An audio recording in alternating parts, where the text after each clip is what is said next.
Hello students, आज हम part 5 निर्देशांक भूमिति का प्रकरण प्रश्न संग्रह 5 का क्वेश्चन 19वां देखने वाले हैं। क्वेश्चन 18, 19 और उसके आगे प्रश्नों में हम देख रहे हैं हल्का सा उसको तारांकित किया गया, स्टार मार्क किया गया है। तो इसका मतलब है ये उच्च स्तरीय क्वेश्चंस है, अर्थात हॉट क्वेश्चंस हैं। इसका जो पूछने का जो प्रश्न है पेपर में, क्वेश्चन 4 और 5 में ये प्रश्न पूछे जा सकते हैं, इसलिए इसका ध्यान से समझकर प्रैक्टिस करना ये बहुत ही इम्पोर्टेंट है। उच्च स्तरीय क्वेश्चन, हॉट क्वेश्चन है, एग्जाम में आने का इसका चांसेस बहुत है। तो चलो हम क्वेश्चन पढ़ते हैं क्या दिया गया है। तो क्वेश्चन 19 में दिया गया है, देखो यहाँ स्टार मार्क लगाया गया, और क्वेश्चन 18 भी हमारा स्टार मार्क क्वेश्चन था।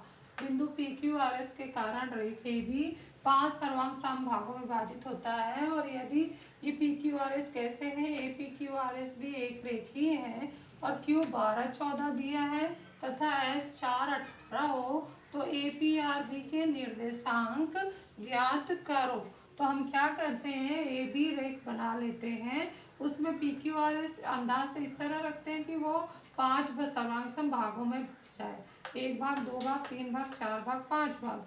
तो हम इसको यहाँ दत्त में लिख भी सकते हैं, ए पी बराबर पी क्यू बराबर क्यू आर बराबर आर एस बराबर एस पी।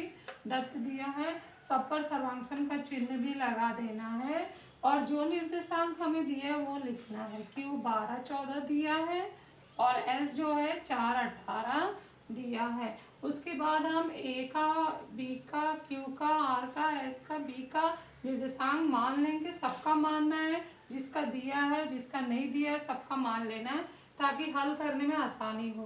तो x1 y1, x2 y2, x3 y3, x4 y4, x5 y5, x6 y6 हमने ये सारे निर्देशांक मान लिए हैं।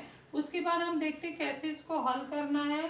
तो जो हम अधिकतर जो सवाल 5.2 में देखे थे उसमें ए और बी का निर्देशांक दिया होता था, लेकिन ये सवाल थोड़ा सा अलग क्यों है, क्योंकि हमें ए और बी का मान न देकर बीच में जो बिंदु क्यू और एस है उसका मान दिया गया 12, 14 और 4, 18।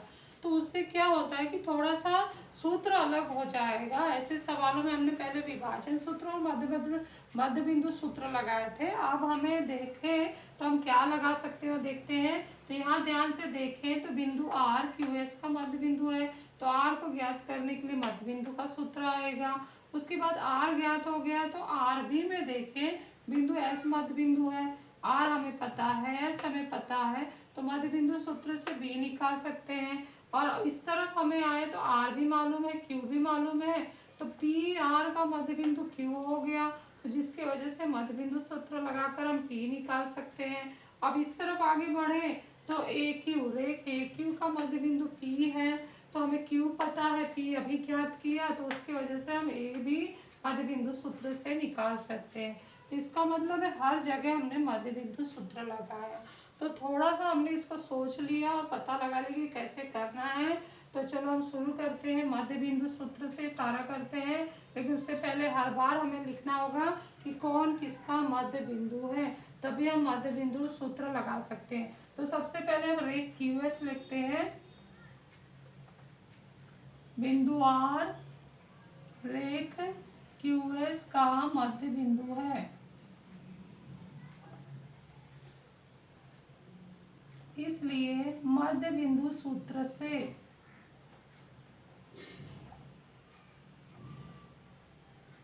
क्यू का हम क्या x4 निर्देशांक निकालेंगे, इसलिए r का x4 बराबर होगा x3 प्लस x5 बटे 2, और y4 निकालना है, y4 बराबर होगा y3 प्लस y5 बटे 2। ये दोनों भी x4 y4 r का निर्देशांक है, तो मान रखते हैं x4 बराबर x3 कितना है हमारा 12, और x5 कितना है 4 बटे 2, y4 निकालना है तो y3 कितना है यहाँ पे 14 है, और y5 यहाँ कितना है 18 है बटे 2, तो x4 बराबर होगा 16 बटे 2, y4 बराबर होगा 8, 4, 12 को 2 हासिल 1, 32 बटे 2, काट देंगे हम 2/16 और यहाँ 2 16 में आएगा, तो ये x4 आ गया 8 और y4 आ गया 16 और ये किसके निर्देशांक है, इसलिए हमारा पहला आ गया r जो है जिसको हमने x4 y4 माना था उसका निर्देशांक आ गया 8 16। तो ये हमारा उत्तर आ चुका है। तो इसको हम बॉक्स में लिख देते हैं एक एक।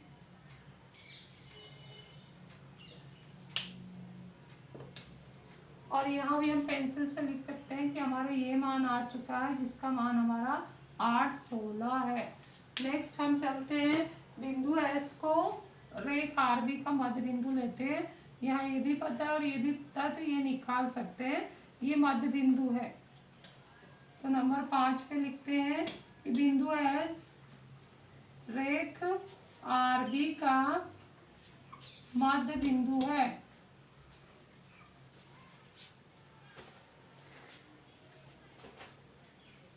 इसलिए तो बिंदु एस का निर्देशांक क्या माने थे हम, x5। जो ये माने हैं ना, पहले उससे सूत्र बना लेते हैं, क्योंकि सूत्र लिखने पर हमें आधा नंबर मिलता है।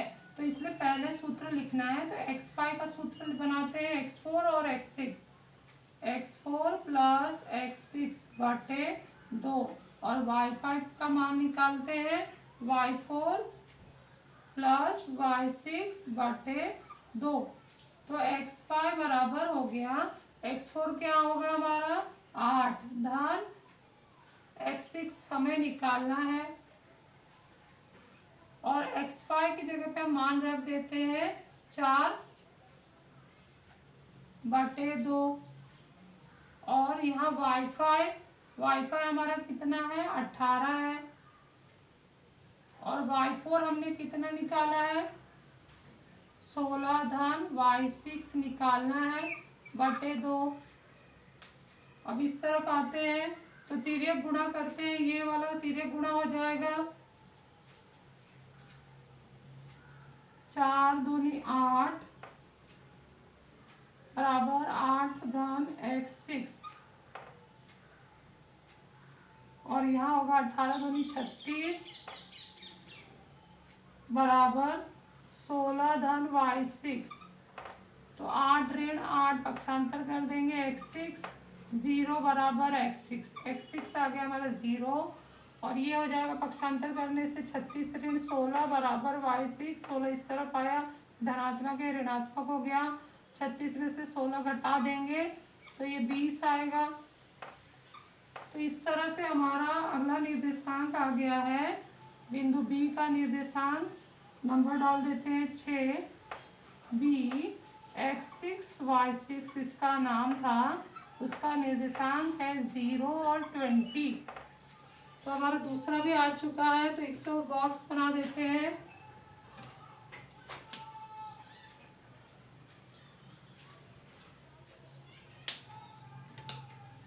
और इसका मान भी यहाँ हम लिख देते हैं 0 और 20 आ चुका है।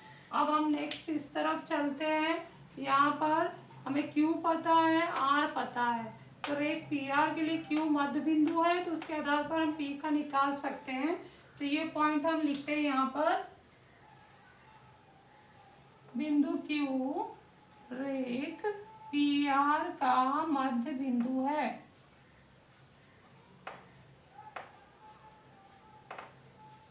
इसलिए मध्य बिंदु सूत्र से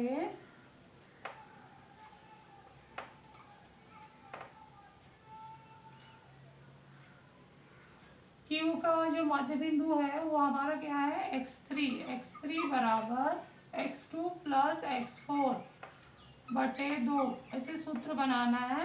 y3 बराबर क्या होगा y2 प्लस y4 बटे 2। तो x3 हमारा कितना है, x3 हमारा ज्ञात है 12 और x2 हमें निकालना है और x4 हमने निकाला है 8। यहाँ से भी देख सकते हैं x4 हमने 8 निकाला है बटे 2 और y3 कितना है, y3 हमारा 14 है बराबर y2 हमें ज्ञात करना है और y4 कितना है 16 बटे 2, तिर्यक गुणा हो जाएगा 24, 12 दूनी 24, x2 धन 8, 14 दूनी 28 बराबर y2 धन 16। तो x2 बराबर हो गया 24 और 8 पक्षांतर हो जाएगा, 24 ऋण 8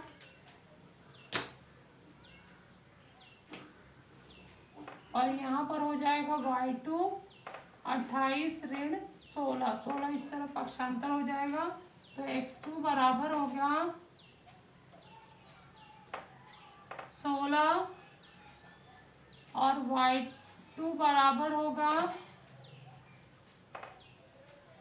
12। तो इस तरह से हमारा x2 y2 किसका निर्देशांक था, बिंदु P का। तो हम नंबर 8 पे डाल देते हैं, इसलिए P जो हमने x2 y2 माना था उसका निर्देशांक आ गया है 16, 12।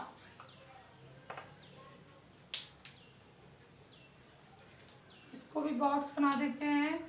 तो हमारा अभी जो जो हमें निकालना था A P R B में हमारा B आ चुका है, P आ चुका है और R हो चुका है, A निकालना है। तो A के लिए हम देखते हैं आगे क्या हम लिख सकते हैं। तो यहाँ देखें ध्यान से, तो हमारा ये जो मान आ चुका है, ये कौन सा मान आ गया है, यहाँ पर 16, 12 आ गया है। तो इसका मतलब है कि P भी ज्ञात है, Q भी ज्ञात है और रेख AQ के लिए P मध्य बिंदु है। तो मध्य बिंदु सूत्र लगाकर A हम निकाल सकते हैं। तो यही पॉइंट हम यहाँ लिखते हैं कि बिंदु P रेख AQ का मध्य बिंदु है। इसलिए मध्य बिंदु सूत्र से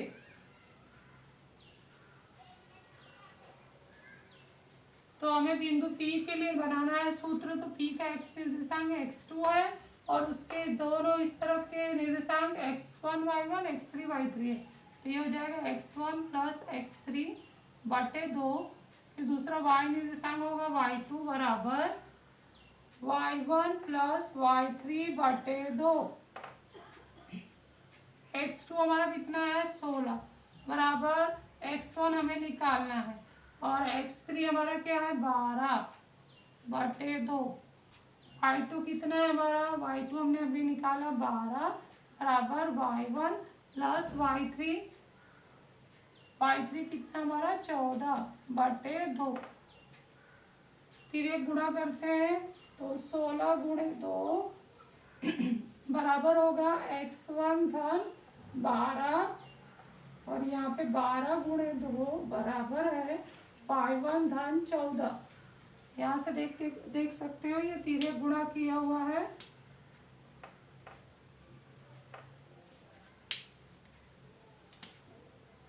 बत्तीस बराबर x1 धन 12, 24 बराबर y1 धन 14।